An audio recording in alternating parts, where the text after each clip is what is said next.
ಒಬ್ಬನ ತಲೆಯನ್ನ ಹೊಡೆಯುವವನಿಗೆ ಅವನ ತಲೆಯನ್ನ ಹೊಡೆಯುವವನು ಒಬ್ಬನಿರ್ತಾನೆ ಎಂದು ನಮ್ಮ ಹಿರಿಯರು ಸುಮ್ಮನೆ ಹೇಳಿಲ್ಲ. ಈ ಗಾದೆ ಈಗ ವಿಶ್ವದ ಮಹಾಶಕ್ತಿಯಾದ ಅಮೆರಿಕಾಗೆ ಅಕ್ಷರಶಃ ಒಪ್ಪಿಕೊಳ್ಳುತ್ತೆ. ಜಾಗತಿಕ ರಾಜಕೀಯದಲ್ಲಿ ಯಾರನ್ನೂ ಕಡಿಮೆ ಅಂದಾಜು ಮಾಡಬಾರ್ದು. ಯಾವಾಗ ಯಾರಿಗೆ ಅವಶ್ಯಕತೆ ಬರ್ತದೆ ಎಂದು ಹೇಳಲಾಗದು. ಒಂದು ಕಾಲದಲ್ಲಿ ನಮ್ಮ ದೇಶದ ಮೇಲೆ ನಿರ್ಬಂಧಗಳ ಕತ್ತಿಯನ್ನ ಜಳಪಿಸಿ ಆರ್ಥಿಕವಾಗಿ ನಮ್ಮನ್ನ ದುರ್ಬಲಗೊಳಿಸಲು ಯತ್ನಿಸಿದ ಅಮೆರಿಕಾಗೆ ಈಗ ತಲೆ ತಿರುಗುವ ಆಘಾತವಾಗಿದೆ. ಅವರು ಒಡ್ಡಿದ ತಂತ್ರವೇ ಅವರಿಗೆ ತಿರುಗುಬಾಣವಾಗಿದೆ. ಭಾರತಕ್ಕೆ ವಿಧಿಸಿದ ಕೆಲವು ಕಠಿಣ ಸುಂಕಗಳಿಂದಾಗಿ ಅಮೆರಿಕದ ರಾಷ್ಟ್ರೀಯ ಹೆಮ್ಮೆ ಎಂದು ಭಾವಿಸಲಾಗುವ ನಾಸಾದಂತಹ ಸಂಸ್ಥೆಗೆ ಬೀಗ ಹಾಕುವ ಸ್ಥಿತಿ ಬಂದಿದೆ. ಇದು ಕೇಳಲು ಆಶ್ಚರ್ಯವಾಗಿದ್ದರೂ ಇದೇ ಸತ್ಯ. ಈ ವಿಡಿಯೋದಲ್ಲಿ ಈ ವಿಷಯವನ್ನ ವಿವರವಾಗಿ ತಿಳ್ಕೊಳ್ಳೋಣ. ಅಮೆರಿಕದ ಆರ್ಥಿಕ ಬಿಕ್ಕಟ್ಟಿನಿಂದ ಹಿಡಿದು ನಮ್ಮ ತೇಜಸ್ ಯುದ್ಧ ವಿಮಾನಗಳ ಘರ್ಜನೆಯವರೆಗೆ, ರಷ್ಯಾ ಮತ್ತೆ ಫ್ರಾನ್ಸ್ನ ಮಧ್ಯೆ ಸಿಲುಕಿಕೊಂಡ ನಮ್ಮ ತೈಲ ಟ್ಯಾಂಕರ್ನಿಂದ ಹಿಡಿದು ಚೀನಾಗೆ ನಾವು ಕೊಡ್ತಿರುವ ರಿವರ್ಸ್ ಪಂಚ್ ವರೆಗೆ ಹಲವಾರು ಆಸಕ್ತಿದಾಯಕ ವಿಷಯಗಳು ನಿಮಗಾಗಿ ಕಾಯುತ್ತಿವೆ. ಅದಕ್ಕೂ ಮುಂಚೆ ದಯವಿಟ್ಟು ವಿಡಿಯೋಗೆ ಲೈಕ್ ಮಾಡಿ, ಚಾನೆಲ್ಗೆ ಸಬ್ಸ್ಕ್ರೈಬ್ ಮಾಡಿ. ಯಾಕಂದ್ರೆ ನಿಮ್ಮ ಚಿಕ್ಕ ಸಹಾಯ ನಮ್ಗೆ ಬೆಟ್ಟದಷ್ಟು ಬಲ ನೀಡುತ್ತದೆ. ಅದರ ಜೊತೆಗೆ ನೀವು ಯಾವ ಊರಿಂದ ಈ ವಿಡಿಯೋ ನೋಡ್ತಿದ್ದೀರಾ ಎಂದು ಕಾಮೆಂಟ್ ಮಾಡಿ. ಅದು ಹಳ್ಳಿಯಿಂದಲೇ ಆಗಿರ್ಲಿ ಅಥವಾ ನಗರದಿಂದಲೇ ಆಗಿರ್ಲಿ, ನಿಮ್ಮ ಊರಿನ ಹೆಸರನ್ನ ಬರೆಯಿರಿ. ಇದರಿಂದ ನಮ್ಮ ವೀಕ್ಷಕರು ಎಲ್ಲಿಂದ ನಮ್ಮ ವಿಡಿಯೋಗಳನ್ನ ನೋಡ್ತಿದ್ದಾರೆ ಎಂದು ನಮಗೂ ಒಂದು ಐಡಿಯಾ ಇರುತ್ತೆ. ಈಗ ಮುಖ್ಯ ವಿಷಯಕ್ಕೆ ಬರೋಣ. ಮೊದಲನೇದಾಗಿ ಅಮೆರಿಕಾಗೆ ನಾವು ಕೊಟ್ಟ ರಿವರ್ಸ್ ಪಂಚ್ ಬಗ್ಗೆ ಚರ್ಚಿಸೋಣ. ವಿಶ್ವದ ನಂಬರ್ 1 ಬಾಹ್ಯಾಕಾಶ ಸಂಶೋಧನೆ ಸಂಸ್ಥೆಯಾದ ನಾಸಾ ಇದೀಗ ತೀವ್ರ ಸಂಕಷ್ಟದಲ್ಲಿದೆ. ಅಮೆರಿಕ ಸರ್ಕಾರದಲ್ಲಿ ಹಣಕಾಸಿನ ಕೊರತೆಯಿಂದಾಗಿ ಸರ್ಕಾರಿ ಕಾರ್ಯಾಚರಣೆಯನ್ನ ಸ್ಥಗಿತಗೊಳಿಸಿದ್ರಿಂದ ನಾಸಾ ತನ್ನ ಹಲವಾರು ಪ್ರೋಗ್ರಾಮ್ಸ್ ನ ಸ್ಥಗಿತಗೊಳಿಸಬೇಕಾಯಿತು. ಇದು ಎಷ್ಟು ದುರಂತದ ಸ್ಥಿತಿ ಎಂದ್ರೆ, ಬಾಹ್ಯಾಕಾಶ ವಿಜ್ಞಾನ ಮತ್ತೆ ಪ್ರಯೋಗಗಳ ಬಗ್ಗೆ ವಿಶ್ವಕ್ಕೆ ಮಾಹಿತಿಯನ್ನ ಒದಗಿಸುವ ಅವರ ಅಧಿಕೃತ ವೆಬ್ಸೈಟ್ ಅನ್ನು ಸಹ ಸಂಪೂರ್ಣವಾಗಿ ಮುಚ್ಚಲಾಗಿದೆ. ಅವರ ಸಾಮಾಜಿಕ ಮಾಧ್ಯಮ ಖಾತೆಗಳೆಲ್ಲವೂ ಮೌನವಾಗಿವೆ. ದಿನನಿತ್ಯದ ಅಪ್ಡೇಟ್ಗಳು ಕೂಡ ಸ್ಥಗಿತಗೊಂಡಿವೆ. ಈ ಶಟ್ ಡೌನ್ ಪರಿಣಾಮ ಸಣ್ಣದಲ್ಲ. ಇಂಟರ್ನ್ಯಾಷನಲ್ ಸ್ಪೇಸ್ ಸ್ಟೇಷನ್ ನಲ್ಲಿರುವ ಬಾಹ್ಯಾಕಾಶ ನೌಕೆಗಳು ಸೌರಮಂಡಲದಲ್ಲಿ ತಿರುಗುತ್ತಿರುವ ಹಲವಾರು ಉಪಗ್ರಹಗಳನ್ನು ಗಮನಿಸುವ, ವೀಕ್ಷಿಸುವಂತಹ ಅತ್ಯಂತ ಮುಖ್ಯವಾದ ಕೆಲಸಗಳು ಸ್ಥಗಿತಗೊಂಡಿವೆ. ಉಪಗ್ರಹಗಳ ಭದ್ರತೆಯು ಪ್ರಶ್ನಾರ್ಥಕವಾಗಿದೆ.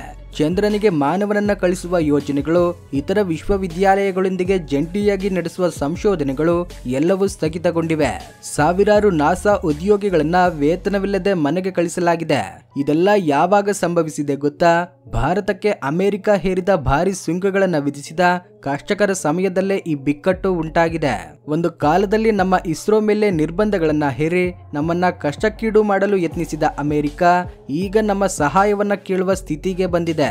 ವಾಸ್ತವವಾಗಿ ಅಮೆರಿಕ ಬಯಸಿದ್ರೆ ಈ ಕಷ್ಟದ ಸಮಯದಲ್ಲಿ ತಮ್ಮ ಕೆಲಸವನ್ನ ಮುಂದುವರಿಸಲು ಇಸ್ರೋದ ಸಹಾಯವನ್ನ ಪಡೆಯಬಹುದು. ಆದ್ರೆ ಮಹಾಶಕ್ತಿ ಎಂಬ ಅಹಂಕಾರ ಮತ್ತೆ ಈಗಾಗಲೇ ನಮ್ಮ ಮೇಲೆ ಸುಂಕ ವಿಧಿಸಿದ್ದೇವೆ ಎಂಬ ಹಠ ಬಹುಶಃ ಅವರನ್ನ ಈ ಕೆಲಸ ಮಾಡಲು ಬಿಡದಿರಬಹುದು. ಏನೇ ಆಗ್ಲಿ, ಈ ಘಟನೆ ನಮ್ಗೆ ಒಂದು ದೊಡ್ಡ ಪಾಠವನ್ನ ಕಲಿಸ್ತದೆ. ತಂತ್ರಜ್ಞಾನ ಕ್ಷೇತ್ರದಲ್ಲಿ ಎಷ್ಟೇ ಮುಂದುವರಿದ್ರೂ ಆರ್ಥಿಕ ಸ್ಥಿರತೆ ಇಲ್ಲದಿದ್ರೆ ಎಂತಹ ಸಂಸ್ಥೆಯಾದ್ರೂ ಕುಸಿಯುತ್ತದೆ ಎಂದು ಇದು ಸಾಬೀತುಪಡಿಸುತ್ತದೆ.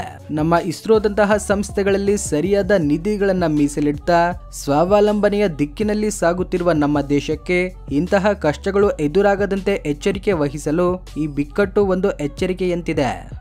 ಒಂದೆಡೆ ಸೂಪರ್ ಪವರ್ ಅಮೆರಿಕ ಆರ್ಥಿಕವಾಗಿ ಕುಸಿಯುತ್ತಿರುವಾಗ, ಮತ್ತೊಂದೆಡೆ ನಮ್ಮ ದೇಶ ರಕ್ಷಣಾ ಕ್ಷೇತ್ರದಲ್ಲಿ ಹೇಗೆ ಮುನ್ನುಗ್ಗುತ್ತಿದೆ ನೋಡಿ. ನಮ್ಮ ಹೆಮ್ಮೆಯ ತೇಜಸ್ ಪ್ರೋಗ್ರಾಂ ಇಂದ ಒಂದು ಅದ್ಭುತ ಸುದ್ದಿ ಬಂದಿದೆ. ನಮ್ಮ ಸ್ವದೇಶಿ ಯುದ್ಧ ವಿಮಾನ ತೇಜಸ್ MK2 ರ ಮೊದಲ ಪ್ರಯೋಗಕ್ಕೆ ದಿನಾಂಕ ನಿಗದಿಯಾಗಿದೆ. ಮೊದಲಿಗೆ 2025ರಲ್ಲಿ ಯೋಜಿಸಲಾಗಿದ್ದರೂ ಕೆಲವು ಕಾರಣಗಳಿಂದ ಇದು 2026ರ ಮೊದಲ ತ್ರೈಮಾಸಿಕದಲ್ಲಿ ಗಗನವಿಹಾರ ಮಾಡಲಿದೆ. ತೇಜಸ್ ಯೋಜನೆಯಲ್ಲಿ 2 ರೂಪಾಂತರಗಳಿವೆ. ಒಂದು ಅಮೆರಿಕದ ಜನರಲ್ ಎಲೆಕ್ಟ್ರಿಕ್ F404 ಎಂಜಿನ್ ನಿಂದ ನಡೆಯುವ ತೇಜಸ್ MK1, ಮತ್ತೊಂದು ಇದಕ್ಕಿಂತ ಶಕ್ತಿಶಾಲಿಯಾದ F414 ಎಂಜಿನ್ ನಿಂದ ಕೆಲಸ ಮಾಡುವ ತೇಜಸ್ MK2. ಆದ್ರೆ ಇಲ್ಲಿ ಒಂದು ತಿರುವು ಇದೆ. ನಾವು ಕೇವಲ ಎಂಜಿನ್ ಗಳನ್ನ ಖರೀದಿಸುತ್ತಿಲ್ಲ, ನಮಗೆ ಮೀನು ಕೊಡಬೇಡಿ ಮೀನು ಹಿಡಿಯಲು ಕಲಿಸಿ ಎಂಬಂತೆ ಈ ಎಂಜಿನ್ ತಯಾರಿಕೆಗೆ ಸಂಬಂಧಿಸಿದ 80% ತಂತ್ರಜ್ಞಾನವನ್ನ ನಾವು ಅಮೆರಿಕದಿಂದ ಪಡೆಯುತ್ತಿದ್ದೇವೆ. ಇದಕ್ಕಾಗಿ ಸುಮಾರು $1 ಬಿಲಿಯನ್ ಒಪ್ಪಂದವಾಗಿದೆ. ತೇಜಸ್ MK2 ಎಂಬುದು ನಮ್ಮ ಭಾರತೀಯ ವಾಯುಸೇನೆಗಾಗಿ ತಯಾರಿಸಲಾದ 4.5ನೇ ತಲೆಮಾರಿನ ಅತ್ಯಾಧುನಿಕ ಯುದ್ಧ ವಿಮಾನ. ಇದು ನಮ್ಮ ಹಳೆಯ ಜಾಗ್ವಾರ್, ಮಿರಾಜ್ 2000, MiG-29 ವಿಮಾನಗಳ ಸ್ಥಾನವನ್ನ ಭರ್ತಿ ಮಾಡಲಿದೆ. ಇದರ ವಿಶೇಷತೆ ಏನೆಂದ್ರೆ ಇದರಲ್ಲಿ ನಮ್ಮ ಸ್ವದೇಶೀಯವಾಗಿ ತಯಾರಿಸಿದ ಉತ್ತಮ AESA radar, electronic warfare suite ಇತ್ಯಾದಿಗಳನ್ನ ಅಳವಡಿಸಲಾಗಿದೆ. ಇಷ್ಟೇ ಅಲ್ಲದೆ ಆಸ್ಟ್ರಾ, ಬ್ರಹ್ಮೋಸ್ ನೆಕ್ಸ್ಟ್ ಜನರೇಷನ್ ನಂತಹ ನಮ್ಮ ಸ್ವದೇಶಿ ಆಯುಧಗಳನ್ನ ಇದಕ್ಕೆ ಸುಲಭವಾಗಿ ಜೋಡಿಸಬಹುದು. ಈ ಯೋಜನೆಯಲ್ಲಿ ಮತ್ತೊಂದು ಶ್ರೇಷ್ಠ ವಿಷಯವೆಂದ್ರೆ ಆತ್ಮನಿರ್ಭರ್ ಭಾರತ. ಈ ವಿಮಾನ ತಯಾರಿಕೆಯಲ್ಲಿ ಬಳಸುವ ಸುಮಾರು 82% ಕಚ್ಚಾ ವಸ್ತುಗಳು ಮತ್ತೆ ಉಪಕರಣಗಳು ನಮ್ಮ ದೇಶದಲ್ಲೇ ತಯಾರಾಗ್ತಿವೆ. ನಮ್ಮ ಗುರಿ ಕೇವಲ 82% ಅಲ್ಲ, ಭವಿಷ್ಯದಲ್ಲಿ ಇದನ್ನ 90-95%ಗೆ ತೆಗೆದುಕೊಂಡು ಹೋಗುವುದೇ ನಮ್ಮ ಧ್ಯೇಯ. ಒಮ್ಮೆ ಎಂಜಿನ್ ಸರಬರಾಜು ಸರಪಳಿಗಳು ಸ್ಥಾಪಿತವಾದ್ರೆ ಸುಮಾರು 110-120 ವಿಮಾನಗಳನ್ನ ಭಾರಿ ಪ್ರಮಾಣದಲ್ಲಿ ಉತ್ಪಾದಿಸಲು ನಮ್ಮ ಹಿಂದೂಸ್ತಾನ್ ಏರೋನಾಟಿಕ್ಸ್ ಲಿಮಿಟೆಡ್ HAL ಸಿದ್ಧವಾಗಿದೆ. ಈ ವಿಮಾನಗಳ ತಯಾರಿಕೆಯನ್ನ ವೇಗಗೊಳಿಸಲು ಭಾರತ ಸರ್ಕಾರವು ಈಗಾಗಲೇ $ಬಿಲಿಯನ್ ಆರ್ಡರ್ಗಳೊಂದಿಗೆ ಇರುವ HAL ಸಂಸ್ಥೆಯನ್ನ ಪುನರ್ ನಿರ್ಮಾಣ ಮಾಡುವ ಕೆಲಸದಲ್ಲಿ ತೊಡಗಿದೆ. ಈಗ ಫ್ರಾನ್ಸ್ ಕೈಗೆ ಸಿಲುಕಿಕೊಂಡ ರಷ್ಯಾದ ತೈಲ ಟ್ಯಾಂಕರ್ ಬಗ್ಗೆ ಚರ್ಚಿಸೋಣ. ಮತ್ತೊಂದು ಅಂತಾರಾಷ್ಟ್ರೀಯ ರಾಜಕೀಯ ಚದುರಂಗದ ಬಗ್ಗೆ ತಿಳ್ಕೊಳ್ಳೋಣ. ಈ ಕಥೆಯಲ್ಲಿ ಭಾರತ, ಫ್ರಾನ್ಸ್ ಮತ್ತೆ ರಷ್ಯಾ ಮುಖ್ಯ ಪಾತ್ರಧಾರಿಗಳು. ರಷ್ಯಾದ ನಯಾರಾ ಎನರ್ಜಿ ಎಂಬ ಕಂಪನಿಯು ನಮ್ಮ ದೇಶದಲ್ಲಿ ಭಾರಿ ಪ್ರಮಾಣದಲ್ಲಿ ಹೂಡಿಕೆ ಮಾಡಿದೆ. ಇಲ್ಲಿ ರಿಫೈನರಿಗಳನ್ನ ಸ್ಥಾಪಿಸಿ ಇಲ್ಲಿಂದ ಶುದ್ಧೀಕರಿಸಿದ ಕಚ್ಚಾ ತೈಲವನ್ನ ವಿಶ್ವಾದ್ಯಂತ ಮಾರಾಟ ಮಾಡ್ತದೆ. ಆದ್ರೆ ರಷ್ಯಾ ಉಕ್ರೇನ್ ಯುದ್ಧದ ಹಿನ್ನೆಲೆಯಲ್ಲಿ ಪಾಶ್ಚಿಮಾತ್ಯ ದೇಶಗಳು ರಷ್ಯಾ ಮೇಲೆ ಕಠಿಣ ನಿರ್ಬಂಧಗಳನ್ನ ಹೇರಿವೆ. ಈ ನಿರ್ಬಂಧಗಳನ್ನ ತಪ್ಪಿಸಿಕೊಳ್ಳಲು ರಷ್ಯಾ ಶಾಡೋ ಫ್ಲೀಟ್ ಎಂಬ ಒಂದು ಗುಪ್ತ ಮಾರ್ಗವನ್ನ ಆಯ್ಕೆ ಮಾಡಿಕೊಂಡಿದೆ. ಹಳೆಯ ಹಡಗುಗಳನ್ನ ಬಳಸಿಕೊಂಡು ಯಾರಿಗೂ ಅನುಮಾನ ಬಾರದಂತೆ ತಮ್ಮ ಕಚ್ಚಾ ತೈಲವನ್ನ ಸಾಗಿಸ್ತಿದೆ. ಇಂತಹ ಒಂದು ಶಾಡೋ ಫ್ಲೀಟ್ಗೆ ಸೇರಿದ ಟ್ಯಾಂಕರ್ ಅನ್ನ ಫ್ರಾನ್ಸ್ನ ನೌಕಾಪಡೆಯು ಅಟ್ಲಾಂಟಿಕ್ ಮಹಾಸಾಗರದಲ್ಲಿ ಹಿಡಿದಿದೆ. ಈ ಟ್ಯಾಂಕರ್ ಎಲ್ಲಿಗೆ ಬರ್ತಿತ್ತು ಗೊತ್ತಾ? ನಮ್ಮ ಭಾರತದ ಗುಜರಾತ್ನ ವಾಡಿನಾರ್ ಬಂದರಿಗೆ ಬರ್ತಿತ್ತು. ಅಲ್ಲಿರುವ ನಯಾರಾ ಎನರ್ಜಿ ರಿಫೈನರಿಗೆ ಆ ಕಚ್ಚಾ ತೈಲವನ್ನ ತಲುಪಿಸಬೇಕಿತ್ತು.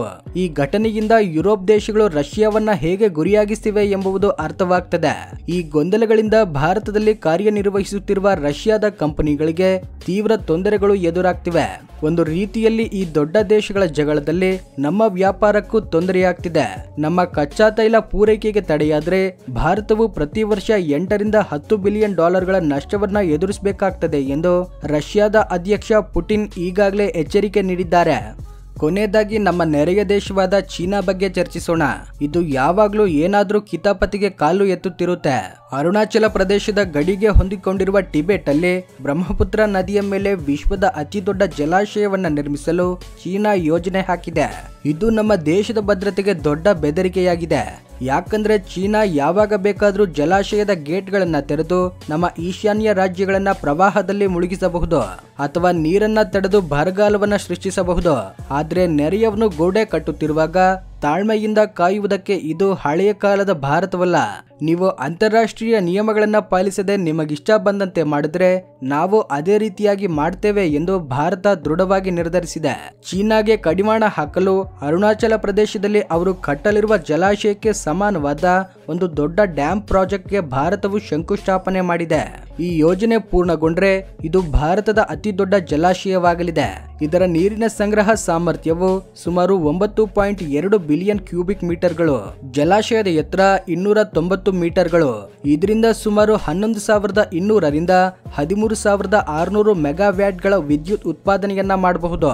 ಒಂದೆಡೆ ಚೀನಾದ ಆಕ್ರಮಣಕಾರಿ ನೀತಿಗೆ ಕಡಿವಾಣ ಹಾಕುವುದು, ಮತ್ತೊಂದೆಡೆ ದೇಶಕ್ಕೆ ಅಗತ್ಯವಿರುವ ನೀರು ಮತ್ತು ವಿದ್ಯುತ್ ಉತ್ಪಾದನೆ. ಹೀಗೆ ವಿಶ್ವದ ಭೂಪಟದಲ್ಲಿ ನಮ್ಮ ದೇಶವು ತನ್ನದೇ ಆದ ಮುದ್ರೆಯನ್ನ ಒತ್ತುತ್ತಿದೆ. ಒಂದು ಕಾಲದಲ್ಲಿ ಸಣ್ಣ ವಿಷಯಗಳಿಗೂ ಇತರ ದೇಶಗಳ ಮೇಲೆ ಅವಲಂಬಿತವಾಗಿದ್ದ ನಾವು ಈಗ ಮಹಾಶಕ್ತಿಗಳಿಗೆ ಸವಾಲು ಒಡ್ಡುತ್ತಿದ್ದೇವೆ. ನಮ್ಮ ವಿಜ್ಞಾನಿಗಳು, ಎಂಜಿನಿಯರ್ಗಳು, ಸೈನಿಕರು ಮತ್ತು ಮಹಾನಾಯಕರ ಕಠಿಣ ಪರಿಶ್ರಮದಿಂದಲೇ ಇದು ಸಾಧ್ಯವಾಗ್ತಿದೆ. ಈ ವಿಷಯದ ಬಗ್ಗೆ ನಿಮ್ಮ ಅಭಿಪ್ರಾಯವೇನು?